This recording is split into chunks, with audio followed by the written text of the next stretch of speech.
Arthur. I bet we all remember this show. I used to watch it a lot when I was a kid. The PBS Kids series based off the children's books of the same name.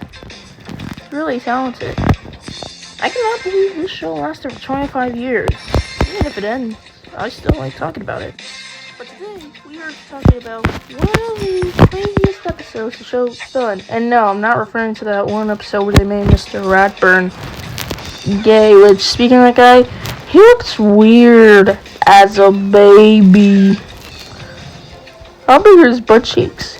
And no, we're not talking about that body shaming episode either. Which led to memes like this. I'm sorry, I can't get used to it.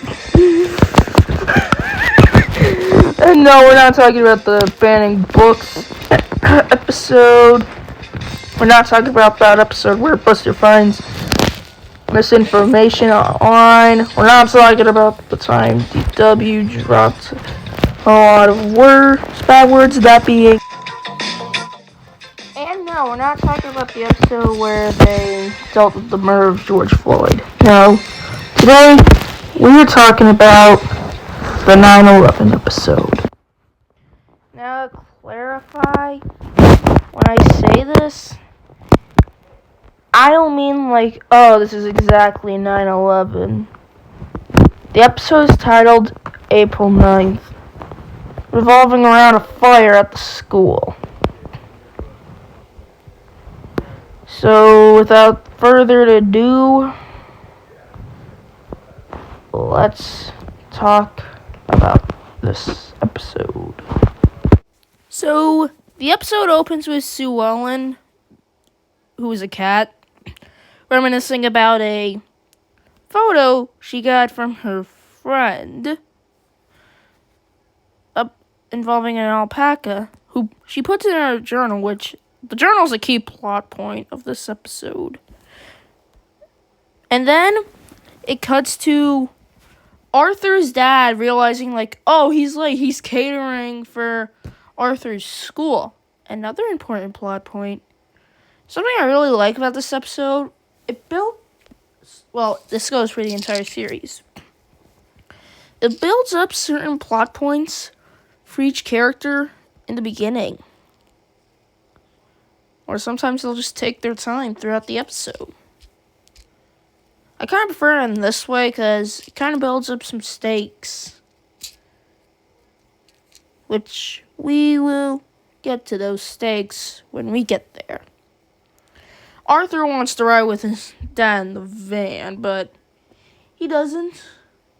And while all this is happening, characters like Muffy, Crosswire, and Binky Barnes, which I'll get to later, but they're getting ready to head to school themselves, and Binky ends up, like, throwing a newspaper at their door and then kicking a garden gnome, and Buster oversleeps.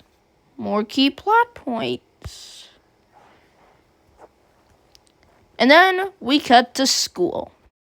Gaze as the teacher, Mr. Ratburn, is preparing to hand back tests until he smells smoke.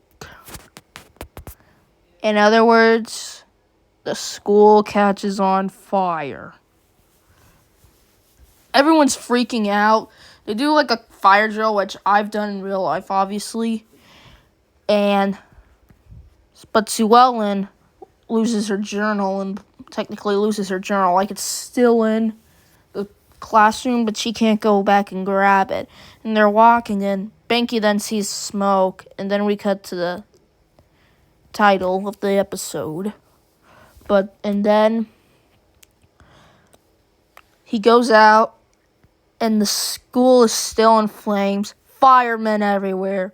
Ambulances all over the place because a certain key character, which I'll get to more, who injures his leg in the process.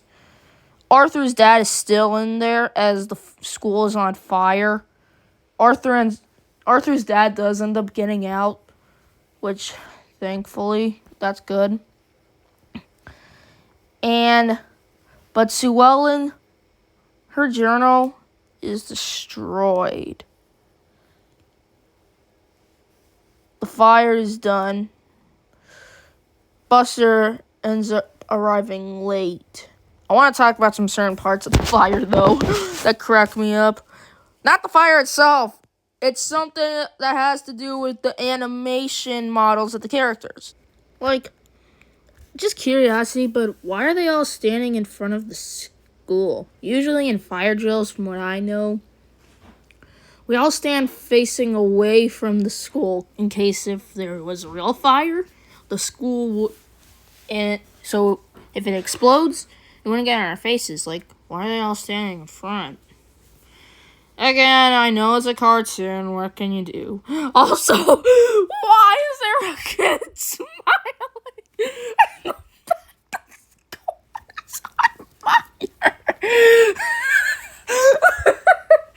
What's to that kid's head?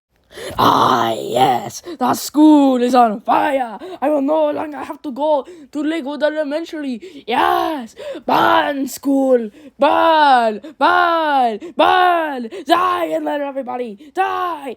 Go to the world of Satan, die, burn, burn, burn, burn.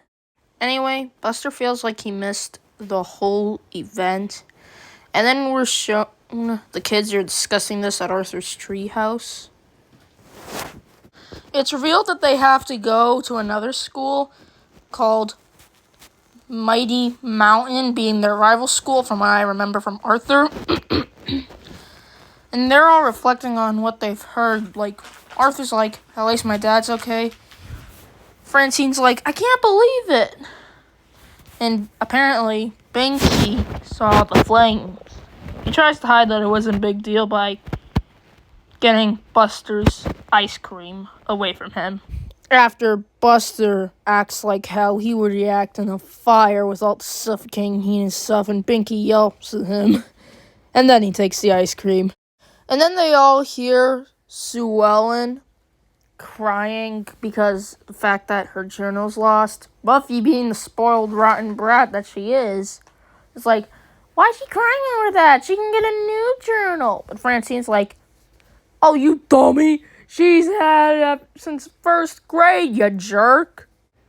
Then we cut to Binky watching some TV. Until then, he's watching an episode of Bionic Bunny, which is the show's equivalent to Superman, basically. And then he sees, like, flames on there, and he's just shocked, with just staring at it with his mouth open, all scared.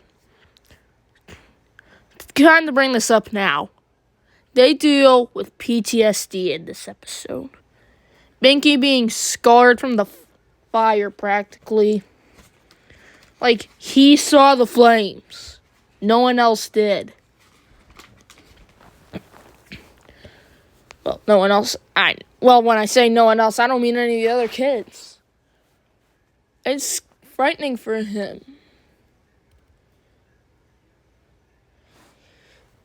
So that's something good. A lot of people are affected from PTSD from certain stuff. I like that this episode brings it up. And then we cut to the kids at their temporary school. Muffy tries to get Sue Ellen to give Sue Ellen a new journal, but here's the thing. The physical item isn't the memories. It's the stuff inside it. In other words, what you see in what you have in there is what makes it so important for you. Which I like that. So, basically, Sue Ellen denies the new journal from Muffy. And then Buster is telling a story about the fire. However, Arthur tells him, like, don't believe him. He's lying. He wasn't there. Which gets them all ticked off. And then Arthur gets mad, saying, like, why did you treat it like that? My dad could have died. Well, he doesn't say those words, but you get what I'm saying. And it's very serious. Heck, later on after this scene, Buster talks with his mom like, why is he not upset about the fire? It's because he wasn't there.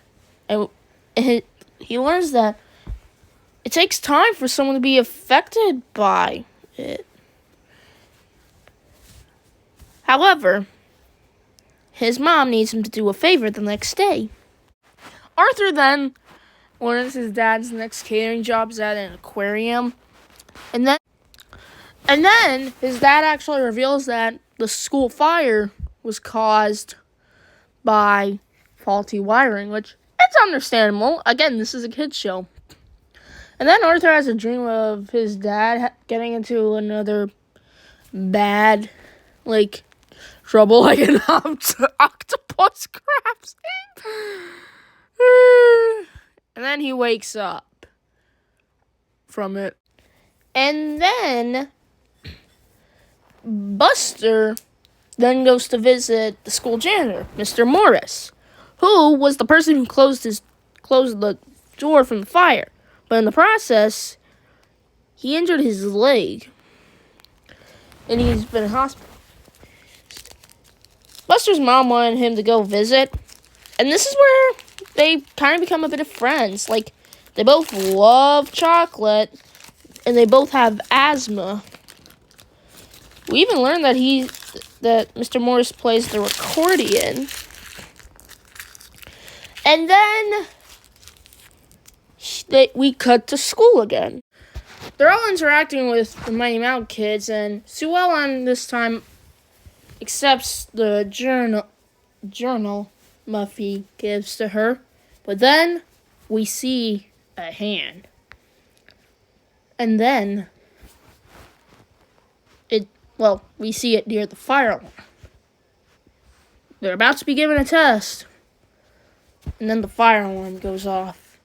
It's revealed it was a false alarm, but with Buster saying it's bad luck.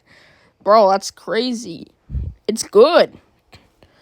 However, someone did pull the fire alarm. And then Binky walks over to them, making fun of the Mighty Mountain kids running. He even timed how long the firefighters would get here. Crazy. He practically spills the beans, saying he's the one who did it. And a firefighter even finds his back. And he's in big trouble. He then ends up writing an apology letter for pulling the fire alarm. It's not explained why he did, but I can assume he was worried about another fire happening. That's my guess. He's like, why can't you just punish me right now? Which the principal doesn't. Which that principal left in the modern seasons. He has to do something. That being, take out the trash. Was Francine's dad, who in fact was a volunteer firefighter at one point. However, Binky still doesn't want to talk about his feelings of the fire. He's still trying to hide it. Meanwhile, there's more scenes of Buster and Mr. Morris. This scene also reveals Mr. Morris also kind of believes in aliens. And Buster offers to help out Mr. Morris get something, but he says he's got to get used to these crotches. Developing more of the relationship between the two. The next scene ends up revealing it's the day Arthur's dad has to go to his next catering job. Arthur tries to fake being sick because he's worried something will happen to his dad. And then his dad's like, oh, nothing's going to happen to me. Why would... Oh, wait, it's because of the school fire, is it? He then explains he actually was in Arthur's shoes at one point, where his grandmother was in a car accident. She wasn't hurt, but ever since then, he was worried about him having her getting into another accident. So what he would do is crumple up pieces of paper he had and throw them into a garbage can, and if he made more goals than misses, she'd be fine. However, there was one day he didn't end up doing it, and she came home fine. The point of this is, kids shouldn't be worrying about the parents. The parents should be worrying about the kids. This actually works well and kind of relates to me. There are times where I worry about certain stuff my parents need to do. Alright, if you know me in real life, be willing to make fun. But I mainly care because they're family, and not just me, but anyone else can relate to this. So Arthur realizes that his dad's going to be okay. The next day, the school is repaired, and Sue Ellen's trying to write in her new journal. She doesn't have anything to say. But she then gets inspired to make some ideas for certain paintings they could do on the school. Everyone pitches in, and then the school has gotten some beautiful artwork on there. Francine's actually doing some journaling about the school, and it's revealed Sue Ellen actually found a piece of her old journal, the alpaca picture, making her really happy. She tries interviewing Binky, but Binky's like, nah, I won't do it. I'm talking about the fire, so leave me alone, woman. He didn't say that. But then when he gets into the school, and he sees where, he looks at the same spot where he saw the flames. He hallucinates flames, starts crying, and runs out the school. Francine's dad ends up finding him, and they have a heart-to-heart. Binky actually reveals, oh yeah, I was scared during the whole fire when I saw the flames. And it's revealed when Francine's dad first saw his first fire, he was scared. What did he do? Simply talked about it. So they make a deal like this. I'll call the principal, let you know where you are, and you can stay and clean up some trash with me for a bit, and then we'll see how you feel. And they do that.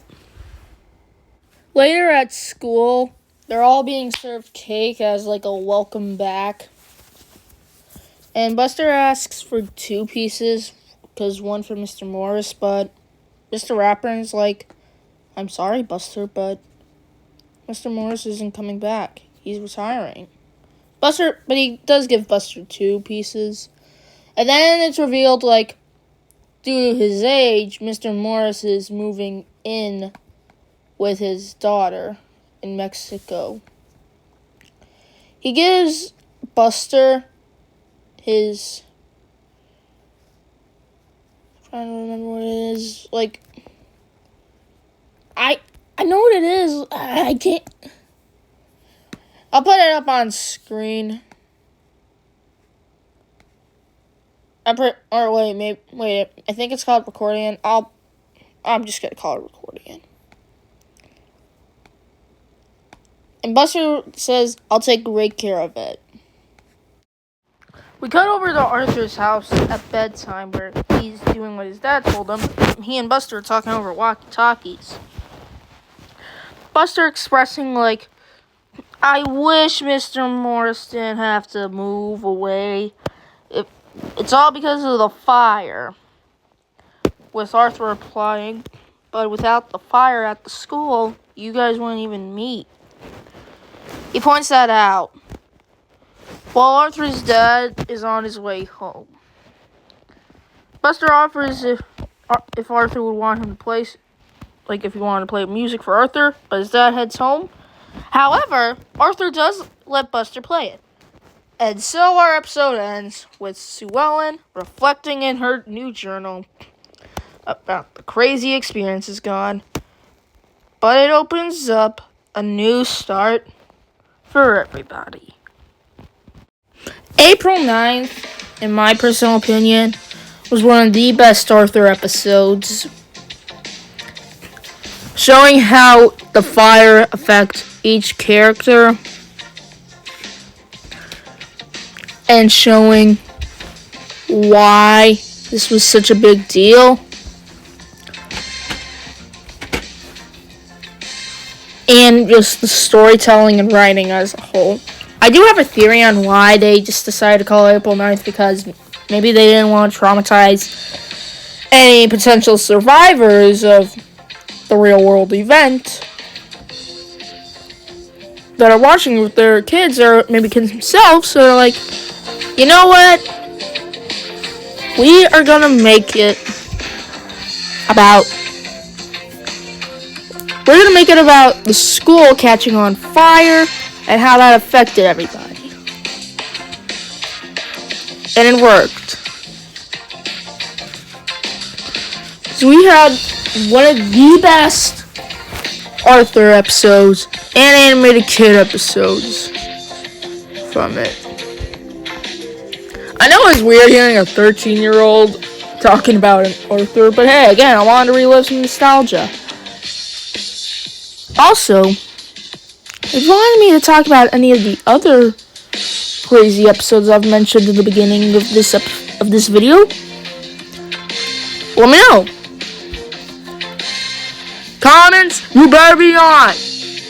Because YouTube, if not, you can go straight to... But in all seriousness, guys, thank you so much for watching. Come on. And if you like more of this, please like and subscribe. I'm trying to get to at least 50 subscribers so I can do a live stream. If you guys want me to do that, and if you're new to this channel, please subscribe if you like the content. Anyway, thank you for watching. Like, subscribe. See you next time. What a wonderful kind of day. Yay! Ah!